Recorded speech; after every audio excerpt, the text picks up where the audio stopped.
നിങ്ങൾക്കേവർക്കും ഒരു പുതിയ വീഡിയോയിലേക്ക് സ്വാഗതം. ഇന്ന് പറയാൻ പോകുന്നത് ശുക്രന്റെ രാശിമാറ്റത്തെക്കുറിച്ചാണ്. ഈ ഓഗസ്റ്റ് മാസം 1 ശുക്രൻ രാശി മാറി ചിങ്ങൽ രാശിയിൽ പ്രവേശിക്കുന്നു. അപ്പോൾ ഏതേത് നക്ഷത്രക്കാർക്കാണ് ഇത് ഇരട്ട രാജയോഗങ്ങൾ പ്രദാനം ചെയ്യുന്നതെന്ന് നമുക്കൊന്ന് പരിശോധിച്ച് നോക്കാം. ആദ്യം തന്നെ തുലാക്കൂർ നക്ഷത്രങ്ങളായ ചിത്തിര, അര, ചോതി, വിശാഖം, മുക്കാലം ഈ നക്ഷത്രക്കാരുടെ ലഗ്നാധിപൻ ശുക്രനാണ് അഭീഷ്ടസ്ഥാനമായ 11 കൂടി സഞ്ചരിക്കുന്നത്. സർക്കാർ ധനത്തിന്റെ കാരകനായ രവി അഥവാ സൂര്യൻ കർമ്മസ്ഥാനമായ 10 കൂടിയും സഞ്ചരിക്കുന്നു. അതുകൊണ്ട് ഈ നക്ഷത്രക്കാരുടെ കാലം തെളിയാൻ പോവുകയാണ്. ഇവർക്ക് വിവിധ സർക്കാർ മേഖലകളിൽ നിന്നും ധനം ഒഴുകിയെത്തും. ആഡംബര വസ്തുക്കൾ ഇവരുടെ വീട്ടിൽ കുമിഞ്ഞുകൂടും. ആഡംബര കാറ്, ആഡംബര വീട്, സ്വർണ്ണാഭരണങ്ങൾ ഇതൊക്കെ ഇവർക്ക് തനിയെ വന്നു ചേരും. ഇവരുടെ വീടുകളിൽ നിന്നും വിദേശത്ത് ജോലിക്ക് പോയവരിൽ നിന്നും ധാരാളം ധനം ഇവിടെ എത്തിച്ചേരാൻ സാധ്യതയുണ്ട്. സന്താനങ്ങളൊക്കെ വിദേശത്ത് ജോലിയിൽ നിന്നൊക്കെ ലീവില് ഈ കാലഘട്ടത്തിലൊക്കെ ഇവിടെ നിന്ന് എത്തും. ആഘോഷങ്ങളുടെ ഒരു കാലമായിരിക്കും ഇനി അവർക്ക് ഈ തുടർന്നുള്ള നാളുകളിൽ. വീട്ടിൽ മംഗളകർമ്മങ്ങൾ നടക്കും. പുതിയ കൂട്ടുകെട്ടുകളും ബിസിനസ് സംരംഭങ്ങളും വഴി ധാരാളം ധനം വന്നു ചേരും. മാത്രമല്ല അപ്രതീക്ഷിത ധനലാഭം ഒക്കെ ഇവർക്ക് വന്നു ചേരാൻ സാധ്യതയുണ്ട്. ലോട്ടറി ഭാഗ്യമൊക്കെ വന്നു ചേരാനുള്ള സാധ്യതയുണ്ട്. കാരണം സൂര്യൻ സർക്കാർ ധനത്തിന്റെ ആളാണ്. അതുകൊണ്ട് ലോട്ടറി ഭാഗ്യമൊക്കെ വന്നിറങ്ങി. ചുരുക്കി പറഞ്ഞാൽ സൂര്യനും ശുക്രനും ബുധനും ഈ മൂന്ന് ഗ്രഹങ്ങളും കൂടി ഇവർക്ക് ഇരട്ട രാജയോഗം കൊടുക്കും എന്നുള്ള കാര്യത്തിൽ യാതൊരു സംശയവും വിചാരിക്കേണ്ട. അടുത്ത് കർക്കിടകക്കൂർ നക്ഷത്രങ്ങളായ പുണർതങ്കാല്, പൂയം, ആയില്യം നക്ഷത്രങ്ങളാണ്. ഇവരുടെ ധനസ്ഥാനമായ 2 കൂടി ശുക്രനും ബുധനും 11 കൂടി വ്യാഴവും, 11 വെച്ചാൽ അഭിഷ്ടസ്ഥാനമാണ്. ഇവർ ഇങ്ങനെ സഞ്ചരിക്കുന്ന വഴി ഇവർക്കും ഇരട്ട രാജയോഗം സിദ്ധിക്കുന്നു.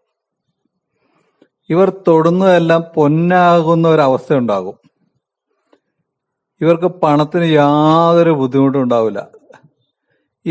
ഇവർ പണത്തിന് മീതെ പറന്നു നടക്കും. ഇവർ മനസ്സിൽ വിചാരിക്കുന്ന എന്ത് കാര്യങ്ങളും സാധിക്കും. സമൂഹത്തില് അന്തസ്സുണ്ടാകും, പദവി ഉണ്ടാകും, അംഗീകാരം ഉണ്ടാകും. ഇവർ വിവിധ മേഖലകളിൽ ഉന്നത സ്ഥാനത്ത് വിരാജിക്കും. സർക്കാർ ജോലിക്കൊക്കെ പ്രതീക്ഷിച്ചിരിക്കുന്നവര് സർക്കാർ ജോലി കിട്ടും. ഇപ്പൊ സർക്കാർ ജോലിയിൽ ഉള്ളവർക്ക് പ്രൊമോഷൻ കിട്ടും. താൽക്കാലിക ജോലിയിൽ ഏർപ്പെട്ടിരിക്കുന്നവർക്ക് ആ ജോലികളൊക്കെ സ്ഥിരപ്പെടാനുള്ള സാധ്യതയുണ്ട്.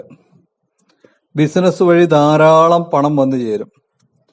കലാകായിക രംഗത്തുള്ളവരും പുതിയ പുതിയ അവസരങ്ങൾ ഇവരെയൊക്കെ തേടി വരും.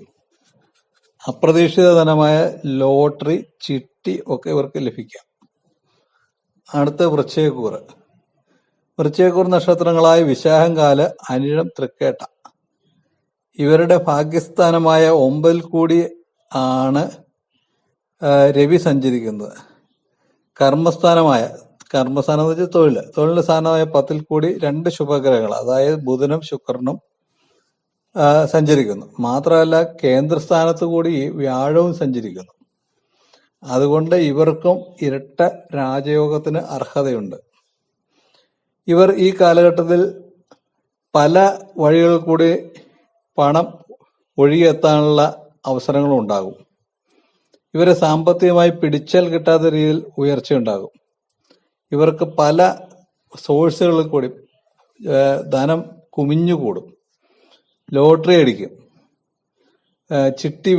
ചിട്ടി നറുക്ക് വീഴും, ഭാര്യാ വീട്ടിൽ നിന്ന് ധനം ലഭിക്കും. സ്വന്തം വീട്ടുകളിൽ ഓഹരിയൊക്കെ കിട്ടാനുള്ളതൊക്കെ കിട്ടും. ഷെയറൊക്കെ കിട്ടിയിട്ട് തർക്കത്തിൽ കിടന്ന പണം ഇതൊക്കെ ആണെങ്കിൽ പോലും കിട്ടും. വിദേശത്തു നിന്നുള്ള സന്താനങ്ങൾ വഴി പണം വീട്ടിലേക്ക് വന്നു ചേരും. ഇഷ്ടപ്പെട്ട വിവാഹം നടക്കും. വിദ്യാർത്ഥികൾക്ക് മെച്ചപ്പെട്ട പഠനാവസരങ്ങൾക്ക് അവസരമുണ്ട്. മുടങ്ങിക്കിടക്കുന്ന എല്ലാ പ്രവൃത്തികളും പുനരാരംഭിക്കും. പുതിയ ഗൃഹനിർമ്മാണത്തിന് തുടക്കം കുറിക്കും. പുതിയ കാർ വാങ്ങും. സഹോദരങ്ങൾ സഹായിക്കും. സർക്കാർ ജീവനക്കാർക്ക് മേലധികാരികളിൽ നിന്നും അംഗീകാരം ലഭിക്കും. സമൂഹത്തിൽ ഉന്നത സ്ഥാനമാനങ്ങൾ അലങ്കരിക്കും. ഇങ്ങനെ ഈ കൂറുകാർക്കും വളരെ മെച്ചപ്പെട്ട കാലഘട്ടമാണ്. ഇതൊരു പൊതുഫലം മാത്രമാണ്. നിങ്ങളുടെ ജനനസമയം അനുസരിച്ചും ദശാകാലം അനുസരിച്ചും ഇതിനൊക്കെ മാറ്റം വരാവുന്നതാണ്. അപ്പോൾ ഈ ചാനൽ നിങ്ങൾക്ക് ഇഷ്ടപ്പെട്ടുവെങ്കിൽ ഇതൊന്ന് ലൈക്ക് ചെയ്യുക, ഷെയർ ചെയ്യുക. നമസ്തേ.